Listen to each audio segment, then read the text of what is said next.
बाबा का आशीर्वाद SPM channel पर आपका स्वागत है। आप बहुत सारे व्यक्ति हमसे प्रश्न पूछते रहते हैं कि आपके जीवन की डिफ़िकल्टियाँ क्या आती हैं? एक भगत के जीवन में क्या-क्या परेशानियाँ सदैव रहती हैं? क्यों रहती हैं? सबसे पहली जो हमारी परेशानी होती है कि हमारी जो इंद्रियाँ हैं वो बहुत ज़्यादा जागृत हो जाती हैं, ख़ासकर हमारे नाक की। अगर हमें किसी के घर जाना पड़ता है, देखो हम भी बेशक गृहस्थ जो भगत होते हैं, उनका जीवन बहुत डिफ़िकल्ट हो जाता है। अगर वो किसी के घर जाते हैं, अगर उसके घर में नेगेटिविटी है, तो हमें स्मेल बहुत आती है। वो स्मेल हमें उनके घर में आती है, उनके कपड़ों में आती है। इवन वो अगर हमें चाय देते हैं, खाना देते हैं खाने को, उसमें भी हमें बहुत स्मेल आती है।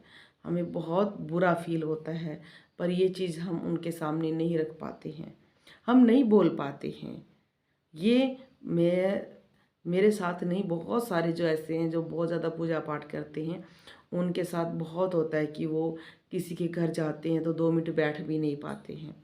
और सामने वाला लोग सोचता है, या कोई भी लेडीज़ है या जो भी होते हैं व्यक्ति, वो सोचते हैं कि इनको घमंड है कि हम भगत हैं। ऐसा नहीं है, हमें कोई घमंड नहीं होता है, पर हमारी जो इंद्रियाँ हमारी एक्टिव होती हैं, हमारे साथ जो हमें भगवान की जो आशीर्वाद प्राप्त होता है, उसकी वजह से हम उस घर की नेगेटिविटी को देख लेते हैं, सूंघ लेते हैं, महसूस कर लेते हैं, जिसकी वजह से हम कंफर्ट फील नहीं कर पाते हैं। हमें बड़ा अजीब सा महसूस होना शुरू कर देता है। और ये सभी जानते हैं कि जब आपको बेचैनी महसूस होती है किसी घर में, और आपको पता चलता है कि भाई इनके घर में दिक्कतें हैं, और फिर वो उस चीज़ को मानते भी नहीं है, तो हम उनको बता भी नहीं सकते हैं। क्योंकि देखो, ज़रूरी नहीं है, मैं इस बात को मानती हूँ कि अगर कोई इन चीज़ों को नहीं मानता है तो हमें उनको कुछ नहीं कहना चाहिए, क्योंकि वो उससे और भी ज़्यादा डर जाते हैं, उनके मन में नेगेटिविटी और ज़्यादा बढ़ जाती है, और उनके विचार और भी ख़राब हो जाते हैं।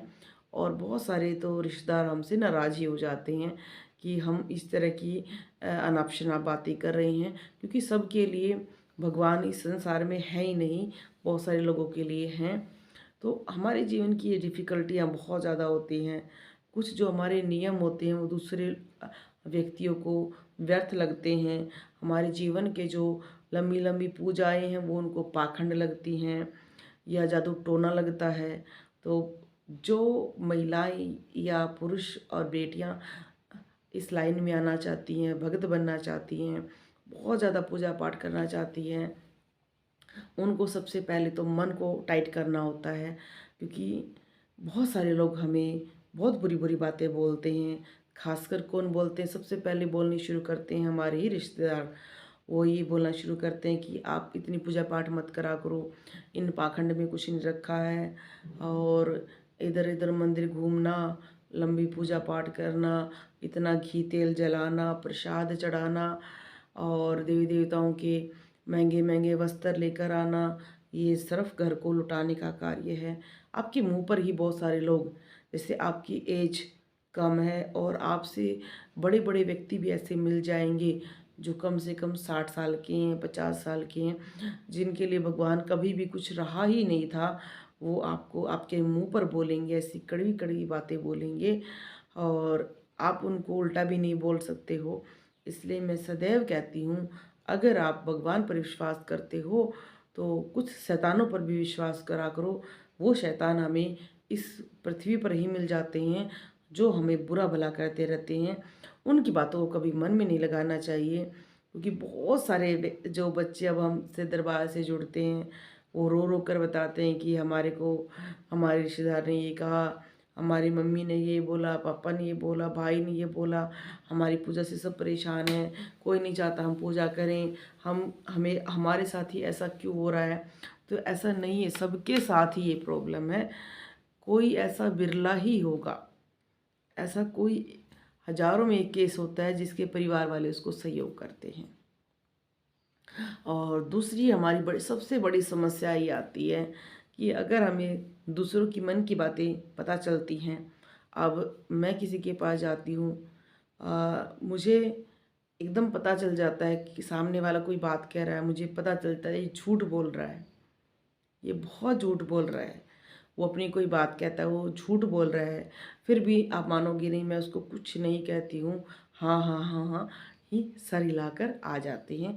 हम उनके सामने ऐसा व्यवहार करते हैं कि हाँ बिल्कुल आप सच कह रहे हो, क्योंकि अगर हम हर किसी को ये कहने लगे कि आप झूठ बोल रहे हो, तो हमारा जो सोशल लाइफ है वो बहुत इफ़ेक्ट हो जाती है, बहुत इफ़ेक्ट हो जाती है।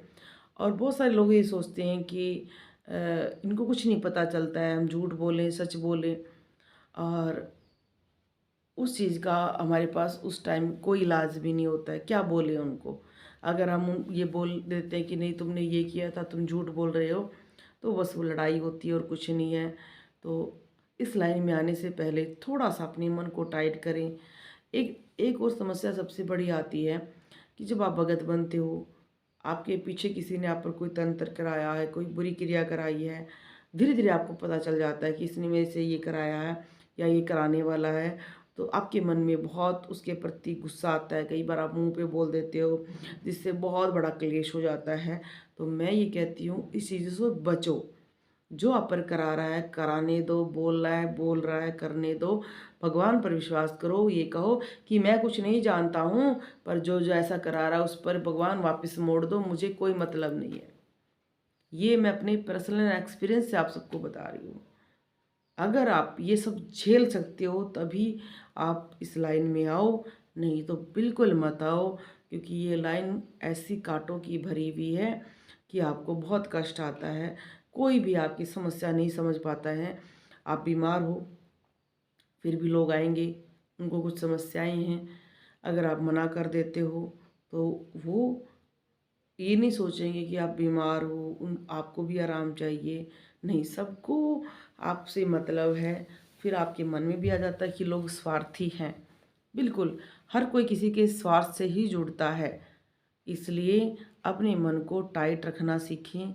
बहुत सारे बच्चे जो सीख रहे हैं दरबार से, जो यूट्यूब पर लाइव आते हैं, मैं उनको बार बार बोलती हूँ, पर वो फिर भी नहीं समझते। मैं कहती हूँ इस बात को याद रखो कि ये समाज है, ये ऐसा ही रहेगा, ऐसी ही हमारे साथ व्यवहार होगा, तो हमें नहीं डरना चाहिए। बोलो जय श्री राम, जय श्री राम, जय बालाजी महाराज की। एक प्यारी सी स्माइल के साथ।